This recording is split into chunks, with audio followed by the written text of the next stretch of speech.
법회보에는 오늘 설교 때 할 법원도 내용이 적혀 있는데, 그거는 이제 설교 때 다루기로 하고, 이제 저희가 일단 건도편 한 2장만 읽도록 하겠습니다. 건도편 28장하고 29장, 페이지 전서 876쪽.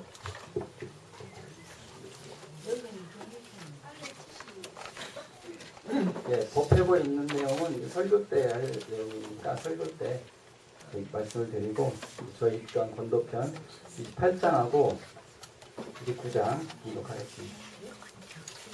28. 신년시에서 말씀하시기를 새해를 맞이하여 우리가 다 같이 거듭 새 사람이 됨으로써 새 나라와 새 세계를 우리 힘으로 건설하여 우리가 다 같이 이론의 새 낙원에 함께 즐겨야 할 것인가. 새 사람이 되는 길은 나날이 새 마음으로서 좋은 습관을 길들이며 묵어있는 공부 사업을 채워잡아서 그 새로운 공덕을 세상에 펼칠 것이며, 또한 우리의 본래 품을 갖고 잘 닦아서 본래 부족한 자성을 회복하는 것이니라. 29.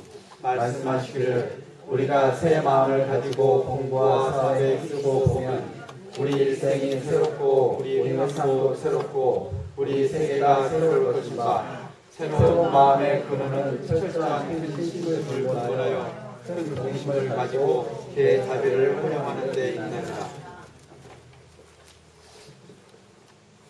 18장 내용은 뭐 특별히 어려운 내용은 없고, 여기 끝부분에 가면 부족한 자성이란 말이 있죠. 그런 것만 제가 잠깐 말씀을 드리겠습니다. 부족한 자성, 부족이 뭐죠, 여기서? 부족하다.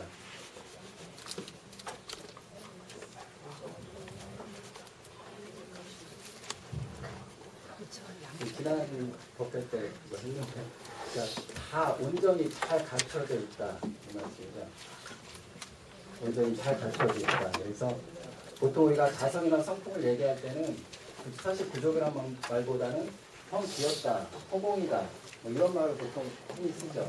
여기 이제 부족하다는 말을 쓰셨어요. 그래서 불가에서는 우리 성품자를 얘기할 때 그리고 그러니까 emptiness, 비었다.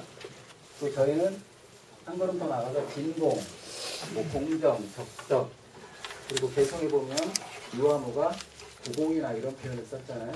근데 저희는 그 빈자리만 말씀하신 건 아니죠. 진공 묘유, 공적 영지, 적적 성성, 그리고 구공 역시 부족이다. 이 말을 다 같이 쓰셨는데, 가끔 이제 이 성품자리, empty, 공에 대해서 설명하실 때 어떤 분들은 비었지만 다 빈 게 아니고 뭐가 있는 거다, 이렇게 얘기를 하시는데, 사실 그렇게 하면 조금 이제 오해 소지가 있습니다. 다 비었지만 뭔가 좀 있으면 공이란 말 쓰면 안 되죠. 저희는 더구나 진공, 진짜 공하다는 말을 썼는데, 다 비었지만 뭐가 있다, 이렇게 얘기하면은 조금 오해 소지가 있어서, 그거보다는 완전히 비어야만 가득 찰 수 있다. 이제 그 말이 수도 있고, 이것도 100% 정확하게 표현한 말은 아닐 수 있겠지만, 이게 조금 더 이제 적절한 표현이라고 생각을 합니다. 그래서 우리가 진공이 되면 자동적으로 묘유가 나올 수밖에 없고, 묘유가 나왔다는 건 진공이 체가 됐다는 얘기죠. 그래서 우리가 주객자를 얘기할 때 보통 진공 묘유라고 얘기를 하지만, 진공이라고만 얘기를 해도 되는 거고, 묘유라는 말만 얘기해도 되는 거고, 서로 이제 닮아 있습니다.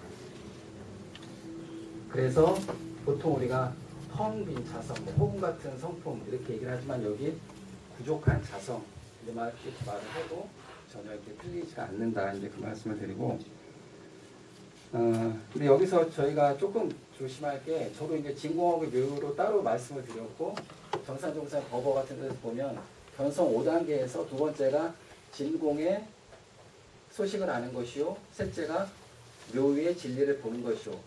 이렇게 이제 설명을 하다 보면, 이렇게 나눠서 설명을 하다 보니까 진공하고 묘유를 시간적 순서로 이렇게 이해를 하시는 경우가 좀 있거든요.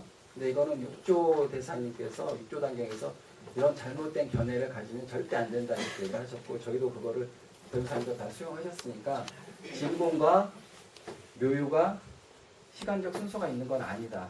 시간적 순서로 이렇게, 그거는 그렇게 잘못 생각 안 하시면 좋겠다는 게 말씀을 드립니다. 그리고 29장에서는 무슨 말씀이신가요?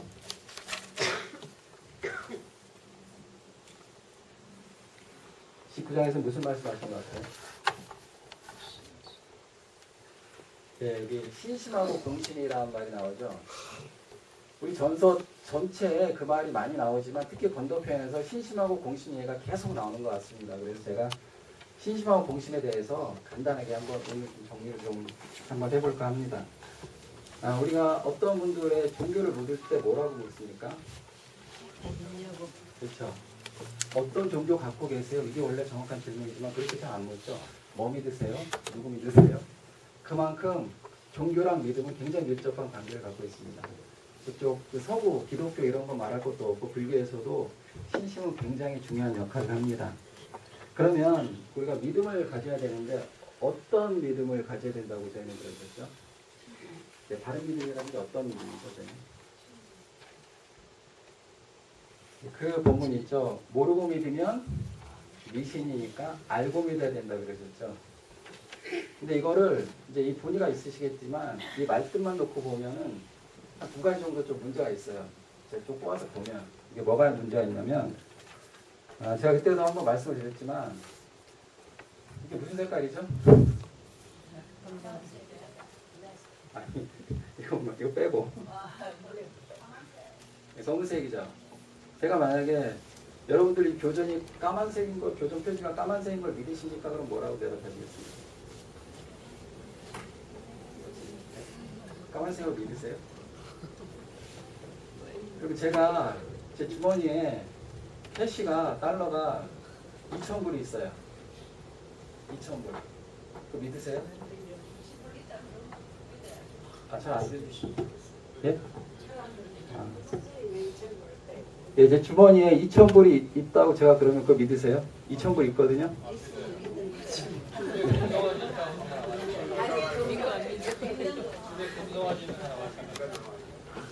아니 교무가 말하는데 안 믿으세요?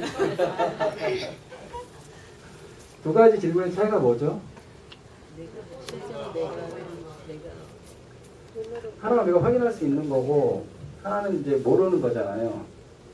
사실은 우리가 정확히 알고 확인하는 걸 믿는단 말을 잘 안 하죠. 우리가 하늘이 파랗, 나는 하늘이 파란 걸 믿어 이런 말 잘 안 쓰잖아요. 그냥 파랗잖아요. 근데 그러니까 아는 거는 믿는 얘기 잘 안 하고 우리가 믿는다 안 믿는다 할 때는 100% 확신을 갖지 못하는 그런 것과 믿음이 관련이 있는 거죠. 그러니까 엄밀히 말하면 믿는다는 건 기본적으로 미시일 수밖에 없어요. 어느 정도는 100% 알면 믿을 필요가 없으니까. 그리고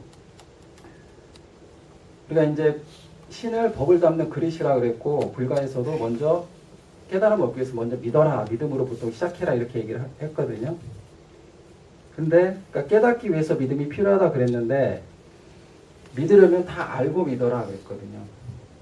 그러니까 우리가 삼세인과를 이제 깨닫기 위해서 공부를 하는데 그러려면 처음에 믿고 시작해라 이렇게 말씀을 하셨는데 이 본문대로라면 삼세인과를 먼저 믿으면 안 되는 거죠. 내가 다 안 다음에 믿으라는 얘기인데 뭐가 좀 안 맞잖아요. 그렇죠? 그래서 그러면 모르고 믿으면 미시니까 알고 믿어라 이 말은 무슨 뜻일까? 그러니까 부처님께서는 합리적 믿음이라는 말을 쓰셨거든요. 근거 있는 믿음. 그러니까 100% 알고 믿어라라는 말이라기보다는 우리가 아는 데까지 하여튼 연구를 해보고 따져보고 해서 어떤 근거나 합리적 그런 근거를 갖고 믿어라 이제 그 말씀이지 100% 알고 믿어라 그 말은 아니다. 이렇게 좀 이해를 하시면 될 것 같습니다. 그리고 하나는 공심인데 공심은 뭐죠? 공심? 공심. 그렇죠. 나나 내 가정보다는 공동체의 이익을 위해서 그걸 우선하는 마음이죠. 그래서 제가 미국에 처음 왔을 때 실망을 좀 너무 많이 했어요. 저는 미국에 그때 선진국에서 굉장히 안전한 나라인 줄 알았어요. 자전거 같은 거 밖에 세워놔도 아무도 안 가져가고 그런 나라인 줄 알았는데 한국보다 그런 거 더 위험하고 총도 있고 또 하나는 의료보험이 한국은 굉장히 편했는데 제가 이제 외국인이기도 하지만 이게 너무 복잡하고 비싼 거예요. 그래서 그런 게 마음에 안 들었는데 이제 한 가지 그때도 마음에 들었던 건 이제 도네이션 많이 하고 자원봉사 많이 하고 이런 건 참 좋아 보였고, 저희 교도님들 보면은 지금 정신육신 물질로 이렇게 베풀고 공을 위하고 이런 게 몸에 다 배신 것 같아요. 저도 외람되지만 하여튼 기회가 닿는 대로 이렇게 조금이라도 이제 보시를 하려고 하고 있습니다. 그러면 불교나 원불교에서 왜 그렇게 남을 돕고 공심을 가지고 그렇게 그러라고 얘기를 할까요?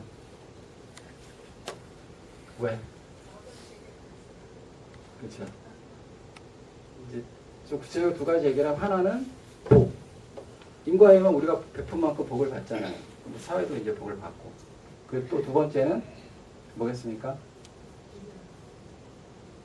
이제 여러 가지 얘기했지만 가장 큰 거는 이제 지혜. 저는 이게 더 중요한 것 같고, 이래요. 그래서 우리가 불가에서 최종 목표가 이제 깨달음이잖아요. 지혜를 얻는 건데, 가장 큰 마장이 되는 게 뭘까요? 지혜를 얻는데.